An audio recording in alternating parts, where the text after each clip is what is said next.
par moment. C'est-à-dire pouvoir leur dire non, les motiver, leur montrer votre avant, votre après, leur raconter des histoires de coach ou de personnalités publiques qui ont pu s'en sortir. Regardez l'histoire par exemple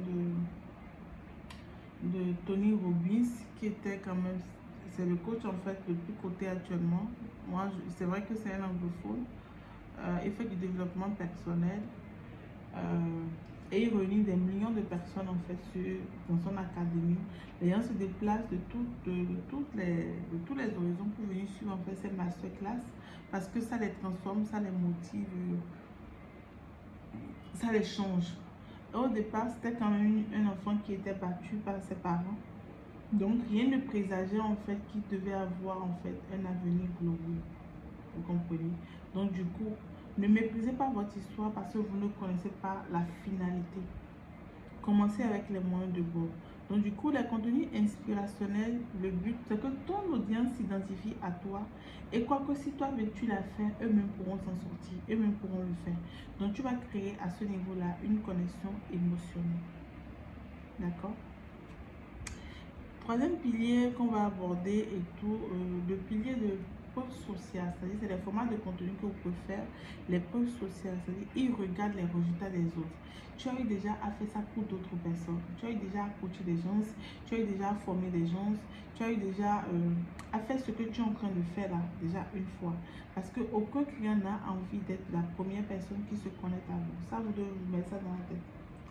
Quand ils savent que vous êtes des débutants, personne n'a envie de faire des contrats avec les débutants. Donc, il va falloir faire des pieds et des mains pour que les gens commencent par s'intéresser à vos produits, pour que vous ayez des témoignages. Et là, quand vous leur présentez vos produits, vous avez la possibilité de dire, comme telle personne a acheté nos produits, voici les résultats que la personne a eu, voici comment notre produit a transformé la personne. Ici, le but, c'est de rassurer, c'est de prouver que ce que tu enseignes fonctionne. D'accord? Donc ici, tu vas parler des captures de paiement. Je ne vous demande pas de montrer en fait les transactions qu'on vous fait. Mais faites en sorte de leur montrer des preuves ou un témoignage client qu'un client t'envoie grâce à une méthode qu'il a utilisée au cours de ta formation. Voilà.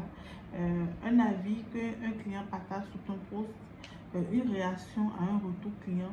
Moi, je fais beaucoup ça dans la cosmétique, comme également dans les formations de développement personnel. Je fais souvent de suivi client parce que je veux quand même m'assurer que ce que tu as appris, la formation que tu as achetée chez nous, là, tu t'en sors super bien et que la formation t'a apporté un plus. Le but pour moi, c'est pas de prendre ton argent parce que tu me payes ou pas, dans ma tête, je vais vivre. Je vais m'en sortir avec mes dépenses. Mais le but pour moi, c'est que je gagne, qu'il y ait une satisfaction personnelle et de savoir que j'ai pu aider telle personne à s'en sortir. Et ça, c'est très, très important. D'accord? Donc, quel impact ces genres de contenu-là ont en fait sur ton audience? L'audience voit que ton système fonctionne, que ce que tu enseignes, ça les aide. Donc, ça va créer une confiance. Ils vont créer une confiance en toi et ça va augmenter ta crédibilité à leurs yeux. Vous avez besoin de tout ça en fait sur les réseaux sociaux. Ne pensez pas que les gens viennent sur les réseaux sociaux pour s'en sortir. Non, c'est toute une stratégie. Voilà pourquoi on parle de stratégie qui est derrière. Donc dans une journée comme ça, tu peux faire 3 différents types de posts. Tu peux faire un post inspirationnel avec un vlog peut-être. Tu peux faire un post de preuve sociale, voilà, avec face to caméra. Tu prends ta caméra ou bien ton téléphone, tu positionnes avec ton rubrique et tu leur fais un post. Et tu veux faire un dernier post qui est un post de conversion. C'est-à-dire que tu veux vendre un produit, un post pour la vente en réalité. Donc, tu as fait un post pour les inspirer, tu as fait un post de témoignage, après tu parles d'un produit que tu veux vendre. Donc, quand ils viennent sur ton profil dans une journée, on peut voir ces différentes formes ces différents types de contenu. On se dit, oh, elle a pu faire à telle personne et ça l'a transformé. Ah ouais, ah oui, elle a pu s'en sortir au niveau de la motivation. Là. Et après, quand tu proposes le produit, on se dit, mais si elle a pu le faire, c'est parce que c'est mon problème aussi, je peux acheter. Vous comprenez? Donc, moi aujourd'hui, j'ai quitté le stade des 3 vidéos par jour. Moi, je suis à 5 vidéos par jour. Il y en a qui recommandent jusqu'à 10 vidéos par jour. C'est selon votre rythme. C'est selon votre rythme. Parce qu'il y a une vidéo qui a circulé sur la toile où le promoteur disait qu'elle faisait 35 vidéos par jour. Parce qu'elle voulait se positionner, se nicher. Quand vous faites énormément de vidéos par jour, c'est que l'algorithme vous recommande. Vous rentrez dans les pourtours. Quand vous venez sur TikTok, il y a votre fil d'actualité. personnel, il y a les pour toi. Les pour toi, en réalité, c'est quand l'algorithme recommande tel contenu à d'autres personnes. Et c'est ça qu'il faut viser. Plus d'autres personnes voient en fait ton contenu, plus les gens vont s'abonner à ton compte, plus les gens vont rester fidèles, plus les gens vont s'intéresser à ce que tu fais. D'accord? Donc, dernier contenu que tu fais, c'est ça, je viens de parler, les contenus où tu présentes ton offre, où tu vends un produit. Ici, je te montre comment travailler avec moi. Donc, l'objectif ici, c'est de vendre ton offre de façon fluide et naturelle. Donc, les types de contenus à faire, tu fais présentation d'un programme, d'une formation, appel à action pour s'inscrire. Il te reste 2 jours pour rejoindre le challenge, 2 jours pour nous rejoindre. Tu mets en avant peut-être une promotion, un bonus, une réduction ou bien des places limitées, histoire de pousser toujours le client à comprendre qu'il y a une urgence pour que le client n'attende pas le dernier moment. J'ai envoyé une vidéo aujourd'hui dans le groupe concernant WhatsApp Business. Qui sont ceux qui ont regardé ça? Si tu as regardé, tu envoies un cœur. Si tu n'as pas regardé, tu te tais.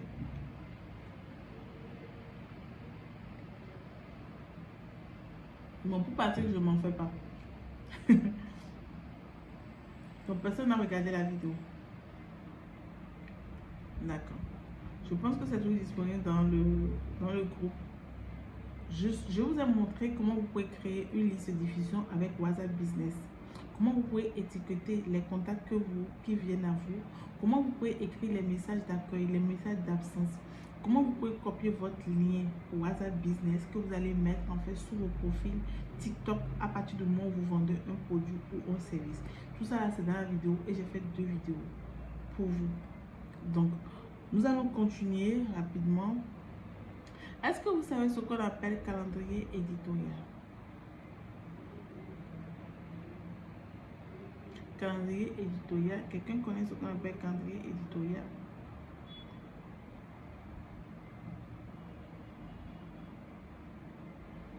Personne. C'est trop calme. Vous pouvez me répondre quand même. Non, ok. Le calendrier éditorial, en réalité, c'est un document. Son objectif, en fait, c'est de vous aider à avoir une cohérence dans la création de contenu et de planifier des thèmes à l'avance pour ne jamais manquer d'idées. Et c'est de mettre en fait l'impact de chaque format pour optimiser la croissance. Je vais dire quoi exactement? C'est peut-être trop ce que je me dis. Le calendrier éditorial, ça veut dire que par exemple, moi, on est dans le mois d'octobre. Dans le mois d'octobre, je voulais vendre cette formation-là. Comment utiliser son téléphone et devenir millionnaire. Ça veut dire que dans mon calendrier éditorial, j'ai commencé par prévoir des contenus pendant 30 jours pour ne parler que de ce thème-là. Donc, dans mon calendrier éditorial, il y a quoi? Patrick, il y a quoi? C'est pas les onglets de calendrier éditorial?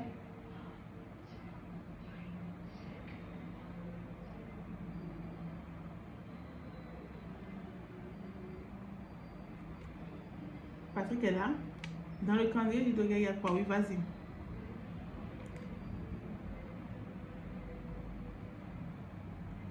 On ne te reçoit pas.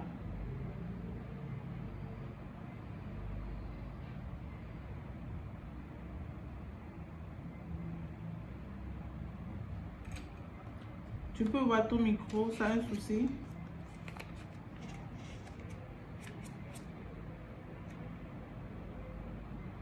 Alors, le calendrier éditorial, c'est un document que vous créez. Voilà. Vous voyez, quand on fait les tableaux là, avec Word ou Excel, ça peut être un truc qui se présente comme ceci. Voilà. Du coup, c'est un document que vous faites, vous mettez la date. Il y a un onglet, il y a des comptables ici qui peuvent nous aider. Il y a la date, vous voyez, le jour. J'ai un souci avec mon micro. Ok, d'accord.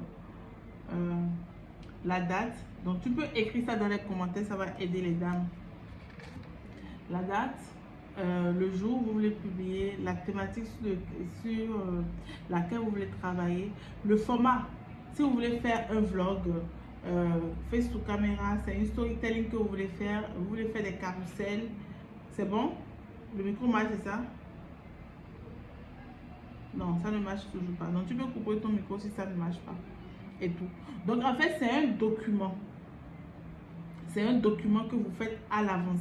C'est-à-dire que je fais sortir une thématique je veux vendre tel produit.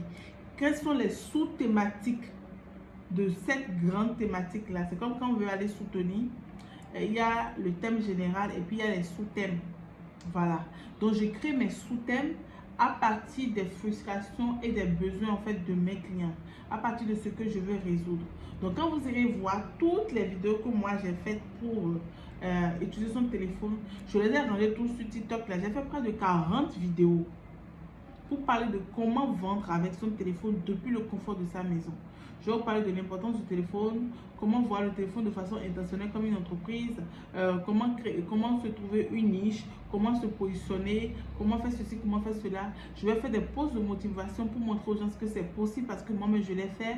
J'ai créé plusieurs business avec mon téléphone, j'ai gagné des millions avec mon téléphone. Donc ça, tout ça là, c'est des contenus que vous faites. Tu peux couper ton micro s'il te plaît, parce que ça a des interférences ici. Donc, c'est plusieurs contenus que vous faites par rapport à la même thématique que vous rangez dans un document Word. Donc, dans le document Word, nous avons la date de publication, nous avons le jour où vous voulez publier, nous avons le sous-thème que vous voulez développer. Ici, par exemple, je veux parler de comment j'ai fait mes premiers millions. Ça, c'est ma première vidéo, ça. Donc, l'objectif, c'est de me connecter en fait à des personnes qui doutent. Je mets ça objectif dans le calendrier éditorial, vous comprenez? Donc, c'est un document que vous avez qui vous permet de suivre un chronogramme. Là, vous ne vous levez pas un matin pour aller faire une vidéo parce qu'il faut le faire, mais tout est programmé à l'avance. Est-ce que vous comprenez que travailler sur les réseaux sociaux, c'est comme être dans son bureau en réalité? C'est pas un jeu, c'est pas comme les influenceurs qui ont des gens qui leur donnent de l'argent et qui ne vivent pas de leur business. C'est-à-dire c'est quelqu'un qui les finance. Nous vivons de notre business, donc nous prenons le business au sérieux. Nous sommes notre propre employeur en réalité. Donc il faut travailler. Il faut parfois gérer le boulot de plusieurs personnes. Tu es en même temps le créateur, tu es en même temps le monteur, tu es en même temps la personne qui fait le calendrier éditorial, tu es en même temps la personne qui pose, tu es en même temps la personne qui réagisse et qui interagisse dans les commentaires. Et là, tu n'es pas sur un seul réseau social. Tu es sur TikTok, Instagram, LinkedIn, Facebook, etc. Donc, imaginez la charge de travail pour une seule personne, que ce soit mère ou non mère, ou mère célibataire ou étudiant. Donc, c'est du travail et ça demande de l'énergie. Donc, pour ça, ça a besoin de concentration et ça a besoin de discipline si vous voulez vraiment évoluer dans la carrière de créateur de contenu en ligne ou d'entrepreneur digital. Vous comprenez? Moi, des fois, je suis là jusqu'à 3 h du matin. Et déjà, le lendemain, à 6 h, je dois être là parce que tu as beaucoup de vidéos à monter, tu as beaucoup de vidéos à faire. Et il faut déjà avoir du temps pour te filmer. C'est-à-dire, je peux prendre une journée pour la création de contenu, c'est-à-dire, j'ai mon calendrier éditorial. Et sur mon calendrier éditorial, j'ai peut-être 10 thématiques à développer. 10 thématiques voudra dire simplement peut-être 10 habits. Où tu restes dans, des fois moi je suis fatiguée de changer les habits, je reste dans la même tenue. Si c'est les mêmes thématiques, je fais des sous-thématiques, je peux rester dans la même tenue. Vous allez voir ça sur mon truc parce qu'à un moment donné, ça n'a l'air de rien, mais c'est épuisant. Voilà, c'est vraiment, c'est du travail. C'est comme quand tu sors de ta maison pour aller au bureau. Mais les gens en fait qui travaillent n'ont pas l'impression que ceux qui font du télétravail à la maison travaillent réellement. Ils se disent qu'on a du temps, qu'on dort. Non, non, non. Ça dépend du niveau auquel tu es en fait dans la création de contenu ou bien dans ton business. Moi, ça fait bientôt 10 ans pour moi de créateur digital en ligne. Je ne prends pas en compte mes expériences dans le monde du travail. Je parle de quand j'ai commencé avec les réseaux sociaux. Vous comprenez? Donc du coup, il y a des journées de création où tu sais que tu as toute la journée pour te filmer. Donc tu vas positionner en fait, tu aménages un espace pour te filmer. Soit c'est à la maison, soit tu veux sortir, soit tu veux faire ça en plein air, soit tu veux aller faire ça quelque part d'autre et tout. Donc c'est des endroits déjà qui sont ciblés, bien ciblés. 1, 2, tu t'apprêtes par rapport à ton habillement.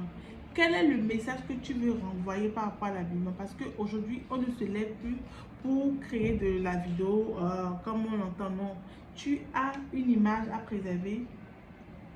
Tu as une réputation à bâtir et tu as des émotions que tu veux transmettre. On est d'accord? À partir de là, tout ce que tu postes, tu le portes intentionnellement et avec soin. Vous allez voir des gens, ils vont faire des make-up professionnels. Vous allez voir des hommes, ils vont s'habiller en veste parce qu'ils veulent parler d'un produit. Ce n'est pas parce qu'ils sont à la maison qu'ils vont se négliger. Parce que le client, quand il va acheter chez vous, il fait attention à 3 V. Et c'est quoi les 3 V là? Le visuel, le vocal et le verbal.